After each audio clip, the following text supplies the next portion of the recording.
Problema 6. Mais um problema de geometria. A figura a seguir mostra um quadrado ABCD e um triângulo equilátero BEF, ambos com lado de medida 1 cm. Suponhamos 1 cm, né? Então eles têm os lados de mesmo comprimento. Os pontos A, B e E são colineares, como a gente está vendo aqui, mas tem que ser afirmado isso para não, de repente poderia parecer que não fosse, né? Assim como os pontos A, G e F. Quer dizer, eu pego esse vértice do triângulo equilátero, ligo a A, onde cruza BC, eu tenho o ponto G. A área do triângulo BFG é em centímetros quadrados. Ele quer a área desse triângulo aqui, ó. Bom, para calcular uma área, melhor maneira de você fazer... Bom, ou você calcula uma área de um triângulo maior e subtrai outro, ou você calcula no triângulo em questão, você calcula uma base e uma certa altura. Tá? Então, eu vou fazer o problema de... Na verdade, esse problema você não tem como fugir, você não sabe, por exemplo, quanto é que mede, vamos pensar aqui no triângulo BFG. Eu posso usar BF como uma base, mas eu teria que usar uma altura assim, ou eu posso usar BG como base e teria que usar essa altura. Como é que a gente vai atacar isso?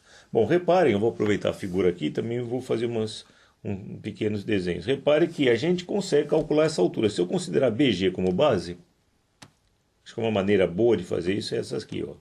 Tem mais de uma maneira de pensar no problema. Se eu considerar BG como a minha base, vou sublinhar aqui, reforçar, a minha altura vai estar aqui, ó. Essa perpendicular é uma altura que cai fora do triângulo, né? Porque o triângulo BFG é um triângulo obtusângulo, tem um ângulo obtuso aqui, então na verdade duas das alturas caem fora do triângulo, não estão no interior do triângulo. Essa distância, na verdade, corresponde à distância desse ponto aqui, que eu vou chamar de G. Aqui é uma altura do triângulo equilátero, de G até B. Seria essa altura. Então, G está ruim, né? Não posso chamar de G porque eu já tenho um G lá. Então, vamos chamar de Q. Para não mudar muito, vamos chamar de Q. Então, corresponde à distância de Q até B. Tá? Só que isso é fácil de calcular, porque isso aqui é um triângulo equilátero, a gente sabe que essa altura, qualquer uma das alturas do triângulo equilátero cai no ponto médio do lado. Portanto, QB, se B vale 1, QB vale meio. Então isso eu tenho já de cara, sem fazer conta nenhuma. Eu tenho a altura. Agora eu preciso calcular a base BG. Para calcular a base eu vou usar a semelhança. Semelhança de triângulos. Semelhança de quais triângulos? O triângulo ABG e o triângulo AQF. Tá? Por que eu posso calcular alguma coisa com esses triângulos? Porque AB eu tenho, AQ eu tenho, que é 1, aqui é 1. Portanto, aqui é 1 mais 1 meio, é 3 meios. QF eu também sei, porque é a altura de um triângulo, qualquer uma das alturas de um triângulo equilátero. Tá? Então, com isso eu consigo calcular o que eu preciso. Vamos fazer essa conta aqui. Deixar a figura aqui, o melhor possível. E vamos fazer a conta aqui. Eu tenho triângulo ABG é semelhante ao triângulo AQF. Eles são semelhantes, são dois triângulos retângulos e esse ângulo agudo aqui é comum aos dois. Tá? Portanto, já tem um caso ângulo-ângulo que me dá semelhança de triângulos. Novamente, um problema que a gente precisa usar semelhança, vejam só. Mas antes de fazer assim, bom, tudo bem, vamos fazer aqui, escrever o que a gente precisa. No ABG eu tenho AB está para BG. Podia ter escrito ao contrário, que eu precisava, mas tanto faz. Assim como aqui está para QF. Vamos ver o que eu tenho aqui. O que eu estou querendo calcular é BG. Aqui, ó. Né? AB eu tenho, é 1. Isso aqui vale 1. Então vamos escrever de novo aqui. Ó. 1, que é o AB, está para BG. Assim como, isso aqui é um G, não é um número 6. Assim como AQ. AQ eu tenho também, lembra? 1 mais 1 meio. Portanto, aqui é 3 meios. 3 meios está para QF. E QF? QF, como eu falei, é a altura do triângulo equilátero. A altura do triângulo equilátero, qualquer uma das alturas do triângulo equilátero, isso é um fato que normalmente a gente acaba guardando. É raiz de 3.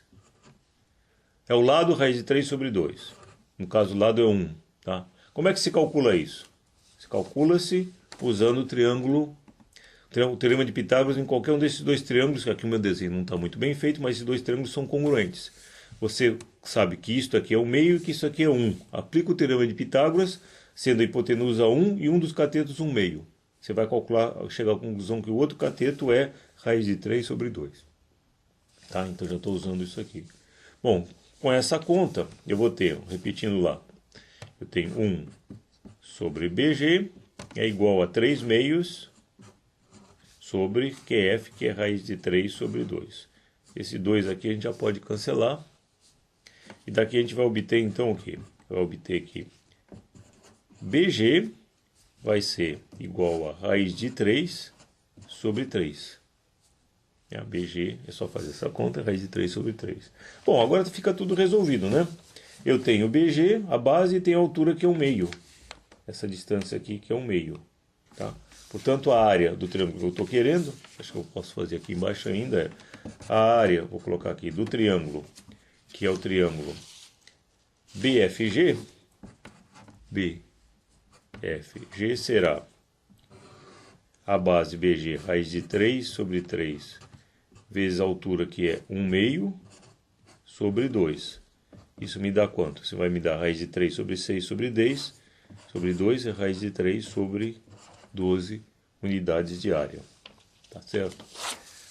Voltando aqui às nossas opções, nós temos essa resposta, resposta D, raiz de 3 sobre 12. Só vou fazer um comentário, não vou fazer outra solução. Reparem que o triângulo AEF é um triângulo retângulo. Ah, como é que eu tiro isso? Vou fazer cálculo de ângulo? Não precisa. Reparem que AB é igual a BE, que é igual a BF. Tá? Se num triângulo, né, se um triângulo é tal que a metade de um lado é igual à distância do ponto médio desse lado até ao outro vértice, né, ao vértice oposto àquele lado, então necessariamente esse triângulo é retângulo. Podem pensar de outra maneira. Se vocês colocarem a ponta seca do compasso em B e traçarem uma semicircunferência de raio AB, essa semicircunferência passa por A, passa por F e passa por E. E é um fato conhecido que qualquer ponto nessa semicircunferência, quando eu ligo a e a E, eu vou obter um ângulo reto. Então esse ângulo aqui é reto. Tá? Bom, isso ajudaria a resolver o problema? Em parte sim, eu também estou dizendo que esse triângulo também é semelhante a esses outros aqui. Tá? Reparem que é um triângulo, diz mais, né, que esse triângulo é um triângulo retângulo e que esse ângulo aqui já sei que é 60 graus. Portanto, aqui é 30 graus. Eu posso calcular esse ângulo aqui, é 30 graus. Por outro lado, vocês vão ver que esse ângulo também é 30 graus, porque aqui é 90 mais 60 mais 30 dá 180. Este ângulo também é 30 graus. Tá? E dá para concluir que como esse é 60, esse aqui também é 30 graus. Então a gente descobre algumas coisas, que o triângulo BFG, por exemplo, é isósceles. Este lado é igual a este aqui. Tá? Mas isso não muda muito o fato do cálculo, o cálculo que a gente tem que fazer. A gente vai precisar de alguma maneira ou de outra, repare que aparece o raiz de 3. Eu vou precisar da raiz, essa raiz aparecer, ela aparece através da altura do triângulo equilátero. Não tem uma maneira muito diferente de fazer isso. Tá? A menos que se usasse trigonometria, que é equivalente, de uma certa maneira. Né? A dizer, eu vou fazer usando trigonometria, vai chegar nisso? Vai. Dá para fazer por trigonometria também. Tá? Ok?